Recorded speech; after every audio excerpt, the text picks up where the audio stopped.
வணக்கம் மக்களே. வணக்கம் மக்கஸ். ஸோ ஃபைனலி ரெட்ரோ படத்தை வந்து பார்த்துட்டு வந்துட்டோம். FDFS தான் போனோம். எப்படி இருந்துச்சு அப்படின்னு ஒன்று எல்லாரும் இப்போ புலம்பி தள்ள போகிறோம். ஓகேயா, அந்த மாதிரி இருந்துச்சு. இப்போ ஒரு நாளாக சொல்லுவாங்க.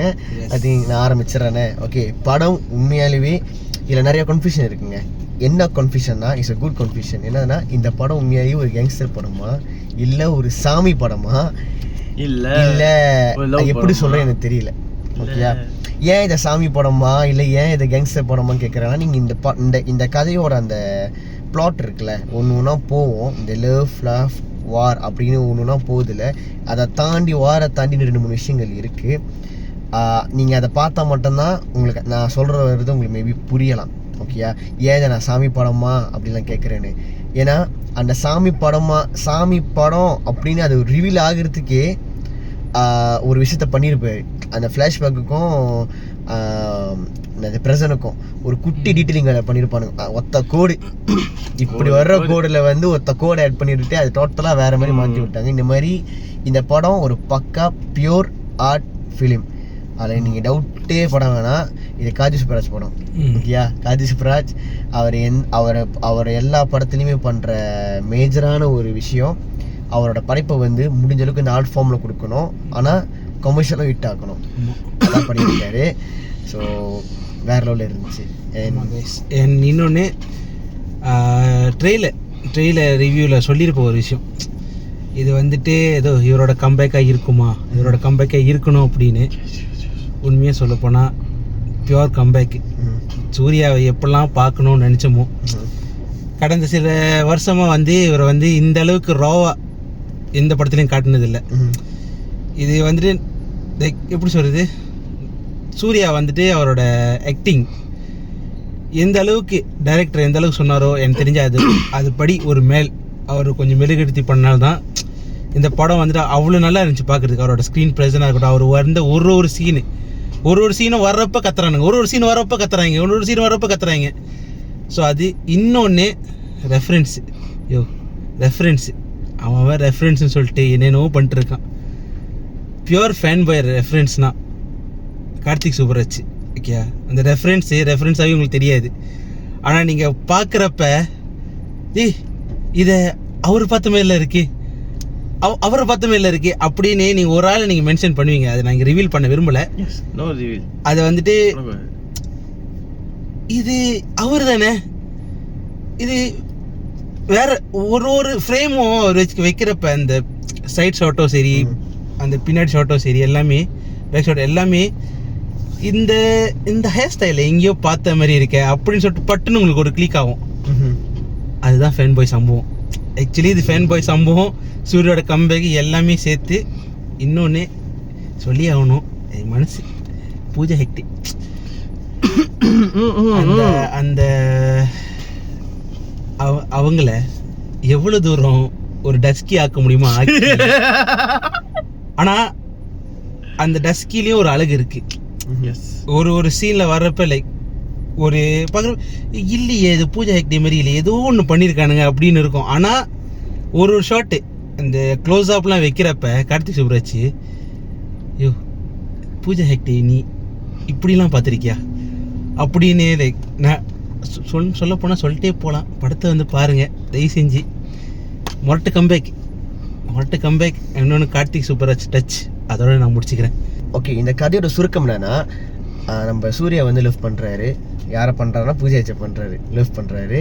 ஸோ அந்த லவ் வந்து கடைசியில் மேரேஜில் முடியுதா இல்லையா, கல்யாணம் பண்ணுறாங்க இல்லையா, ஒன்று சேர்றாங்க இல்லையா, இதுக்கு நடுவில் இந்த கேங்ஸ்டர் எலிமெண்ட் வருது. ஸோ என்னது, நான் வேணும்னா கேங்ஸ்டரை மொத்தமாக விட்டுருன்னு சொல்லிட்டு ஒரு பிளாட். இந்த பிளாட் நீங்கள் காலகாலமாக பார்த்துருப்பீங்க தான். ஓகேயா, இவர் வந்து அந்த கேங்ஸ்டரை வந்து விடுறாதா இல்லையா, இதுதான் வந்து ஒரு சுருக்கமான ஒரு பிளாட்டு. இந்த பிளாட்டுக்குள்ளே இந்த ஏகப்பட்ட எலிமெண்ட்ஸை வச்சு இது ஒரு ஆர்ட் ஃபார்ம் படமாக கொடுத்துருக்காரு நம்ம Karthik Subbaraj. Art and commercial படமாக கொடுத்துருக்காரு. இந்த படம் இவள் தான் கதை. ரொம்ப சிம்பிளான கதை. ஆனால் இந்த நோட்டை எடுத்துகிட்டு இவர் வந்து அவ்வளோ விஷயத்த வந்து ப்ளே பண்ணியிருக்காரு. கொஞ்சம் ஒரு சைடு வந்து காட்டை பற்றி பேசுகிறாரு, ஒரு சைடு வந்து நேச்சரை பற்றி பேசுகிறாரு, ஒரு சைடு வந்து பார்த்திங்கன்னா இந்த தமம் அதை பற்றி பேசுகிறாரு, புத்தரை பற்றி பேசுகிறாரு, அரக்கனை பற்றி பேசுகிறாரு, அப்புறமா ரியல் லைஃப் இன்சிடென்ட் பற்றி பேசுகிறாரு. ஸோ இந்த மாதிரி என்டையர் விஷயத்தை வந்து மொத்தமாக ஒரு படத்தை கவர் பண்ணியிருக்காரு. இன்னும் நான் விளக்கமாக சொல்லணுன்னா, இந்த படத்தை வந்து நீங்கள் என்ன மாதிரி கோணத்தில் பார்க்குறீங்களோ அது அந்த மாதிரி தான் அந்த படம் வந்து உங்களுக்கு தெரியும். இந்த படம் வந்து பியூர் லவ் படம் அப்படின்னு பார்த்தீங்கன்னா இது லவ் படம். இந்த படம் பியூர் வந்து ஒரு சண்டை படம் பார்த்தீங்கன்னா சண்டை படம். இந்த படம் வந்து இல்லை இது வந்து நம்ம நல்லா என்ஜாய் பண்ணி சிரிக்கிற படம்னா என்ஜாய் சிரிக்கிற படம் தான். ஆனால் இந்த படத்தை நீங்கள் சாமி படமாக பார்த்தீங்கன்னா இது சாமி படம் தான், இல்லை டவுட்டே வேணாம் உங்களுக்கு. இது வந்து maybe yes maybe not, but என்னை பொறுத்தவரை நான் பார்த்த வரைக்குமே இது சாமி படம் தான். மனசு அந்த ஒரு கான்செப்டில் தான் எடுத்துகிட்டு போயிருக்கிறாரு. அண்ட் தென் நம்ம இவர் சொன்ன மாதிரி நம்ம கார்த்தி சுப்ராஜ் வந்து யாரோட பெரிய ஃபேன் உங்களுக்கு எல்லாத்துக்குமே தெரியும். இந்த போஸ்டர்லேருந்து எல்லா இடத்துலையும் பார்த்துருப்பீங்க. அண்ட் பர்சனல் கிளிக்ஸும் நீங்கள் பார்த்துருப்பீங்க, ஒரு ஷேடோ கிளிக்ஸ்லாம் நீங்கள் பார்த்துருப்பீங்க. ஸோ யார் ஃபேன் உங்களுக்கு தெரியும். ஒரு ரெஃபரன்ஸை யூஸ் பண்ணணும்னா இப்படி யூஸ் பண்ணால் நைஸ், ரொம்ப நல்லா இருந்துச்சு, ரொம்ப அழகாகவே இருந்துச்சு. நம்ம சூர்யாவே சொல்லியிருப்பார் இந்த கதை வந்து யாருக்கு போக வேண்டியது, அது எப்படி மாறி வந்துச்சு, இப்போ அதில் என்னென்ன மாற்றங்களை பண்ணி கடைசி வந்திருக்காங்கன்ட்டு நம்ம கார்த்தி சுப்ராஜ் சொல்லியிருப்பாரு, நம்ம சூர்யாவும் சொல்லியிருப்பாரு, எல்லாருக்குமே தெரிஞ்சிருக்கும். ஆனால் மார்க் மை வேர்ட், அந்த பர்சனை பற்றி பேசுகிறாங்க தான், அந்த பர்சன் நான் சொல்லுவேன்னா பட் உங்களை அதுக்கு ஆப்வியஸ் தெரிஞ்சிருக்கும் தான்.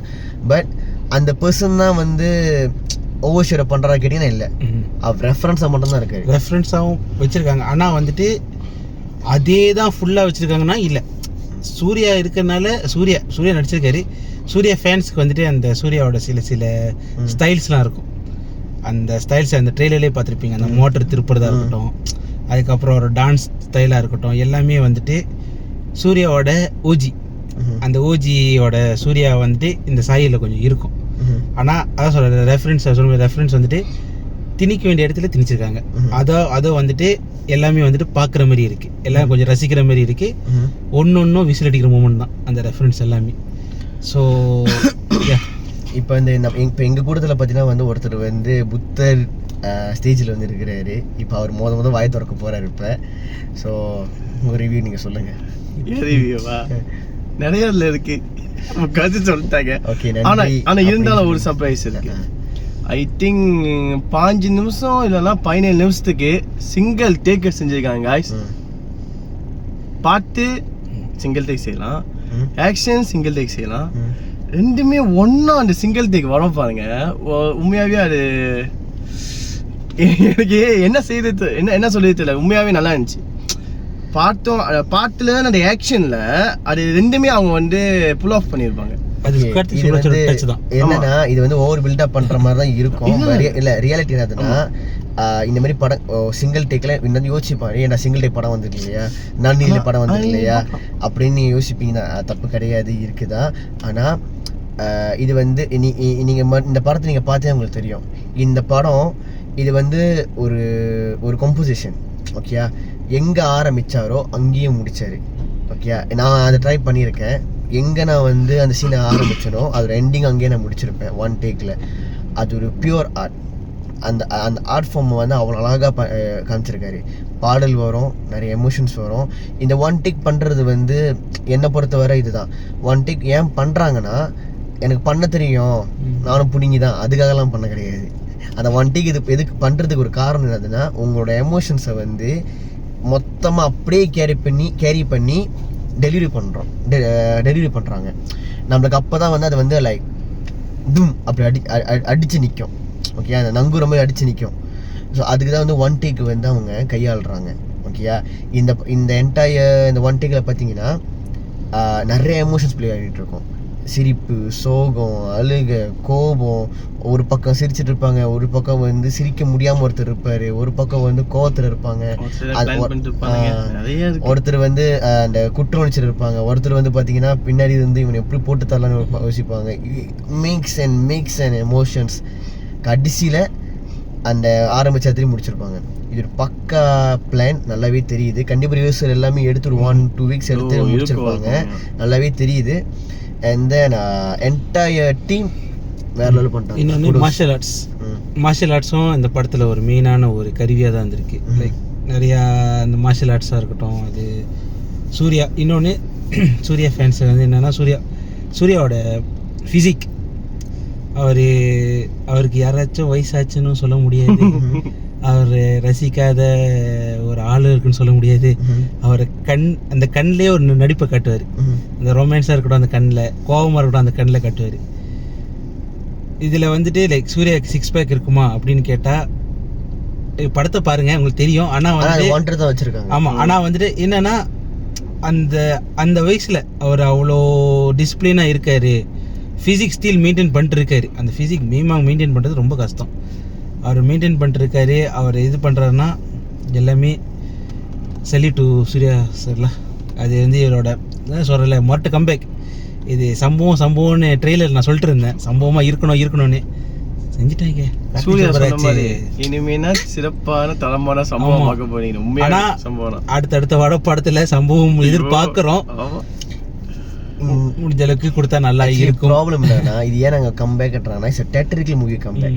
அது நீங்கள் மைண்டில் வச்சுக்கணும். ஏன்னா அவர் தியேட்டர் மூவி பண்ண படங்க எதுவுமே வந்து அந்த அளவுக்கு பெருசாக போகல. ஆனால் ஓடிடியில் வந்த படங்கள் எல்லாமே செம்மையாக போணுச்சு. அந்த சூரிய போட்டா இருக்கட்டும், ஜெய்மீமாக இருக்கட்டும், அந்த படம்லாம் தியேட்டர் வந்தால் உண்மையிலே பேங்.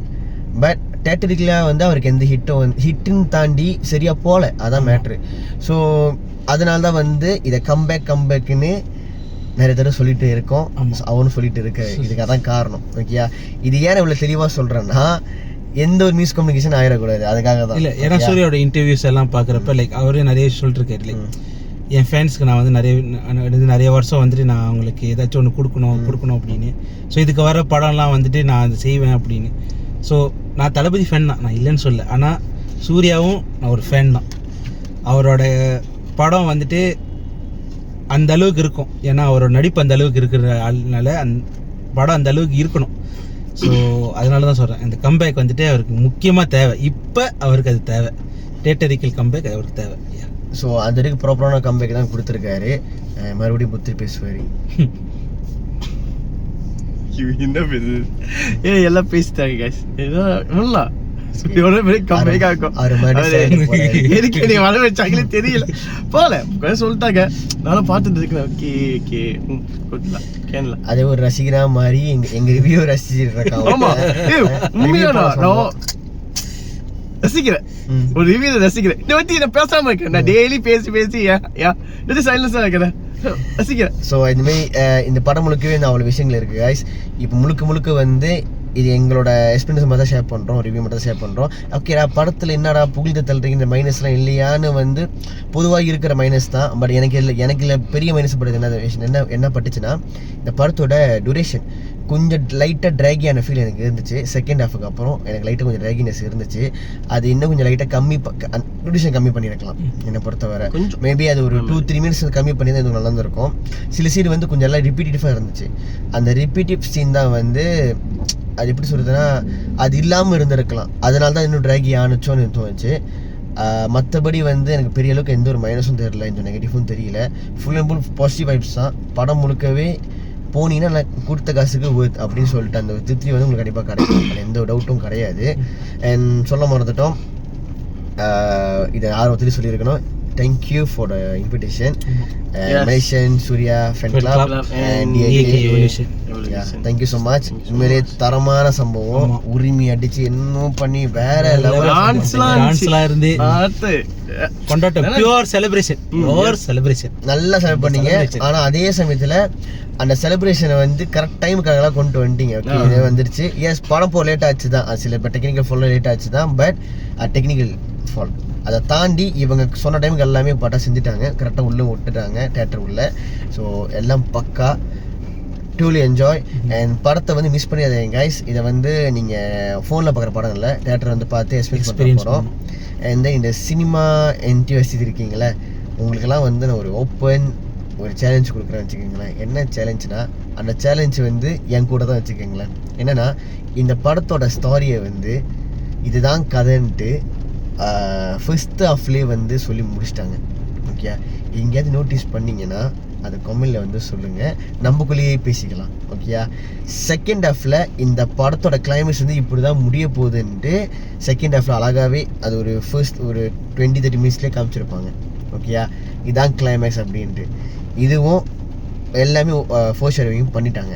இது யாராவது கண்டுபிடிச்சிங்கன்னா இது சொல்லுங்கள். ரெண்டாவது, இது ஏன் நான் வந்து சாமி படம்னு சொல்கிறேன், இது ஏன் வந்து பக்கா கமர்ஷியல் ஆர்ட் படம் சொல்கிறேன்ட்டு உங்களுக்கு பதில் தெரிஞ்சிச்சுன்னா கமெண்டில் வந்து சொல்லுங்கள். இது சினிமா என்தியாசியம் மட்டும் இல்லை, மற்றவங்களும் தாராளமாக கமெண்டில் வந்து சொல்லலாம். இந்த சேலஞ்சை வந்து நான் ஓப்பனாக கொடுக்குறேன். நீங்கள் சொல்லுங்கள், பேசுவோம், இங்கே ஷேர் பண்ணுவோம், கமெண்டில் ஷேர் பண்ணுவோம், எங்கேஜிங்காக வச்சுப்போம். அண்ட் இந்த ரிவ்யூ வந்து உங்களுக்கு பிடிச்சிருக்க நம்புகிறேன். ஒரு பிடிச்சிருந்துச்சுன்னா, and before that for the first time வந்து இந்த என்டையர் வீடியோ வந்து ஒரு 5 நிமிஷம் மேலே போகுது. இவன் பேசாமல் இருக்கான், அவர் இந்த மமத்தில் இருக்கிறாரு. ஸோ அதனால் வந்து இருக்காரு. வித்தியாசமாக தான் இருக்கும். ஓகே, எங்களுக்கு வித்தியாசமாக தான் இருக்குது. நீட்டிக்கிட்டே இருக்கான் ஒன்று. ஸோ பார்த்துக்குங்களேன், அவ்வளோதான். அப்படி ஏதாச்சும் இருக்காது. ஸோ இந்த ரிவ்யூ உங்களுக்கு பிடிச்சிருக்க நம்புறேன் guys. உங்களுக்கு பிடிச்சிருந்தா லைக் பண்ணுங்க, ஷேர் பண்ணுங்க, மறக்காம நம்ம சேனலை வந்து சப்ஸ்கிரைப் பண்ணிருக்கீங்க. கிளிக் பண்ணி இன்ஸ்டாகிராம், ட்விட்டர் இல்லை டிக்டாக் அதெல்லாம் ஃபாலோ பண்ணிக்கோங்க. இன்னொரு புது ரிவ்யூல வந்து பார்க்கலாம். பிகேடி மீடியா அப்புறம் தெரியும் உங்களுக்கு, சொல்ல வேணாம். சைலன்ஸ் ஆனா மக்கள் என்னை மறக்க மாட்டாங்க. ஓகே, மறுபடியும் signing off from Raj, JK, PKD media, KD. Bye bye.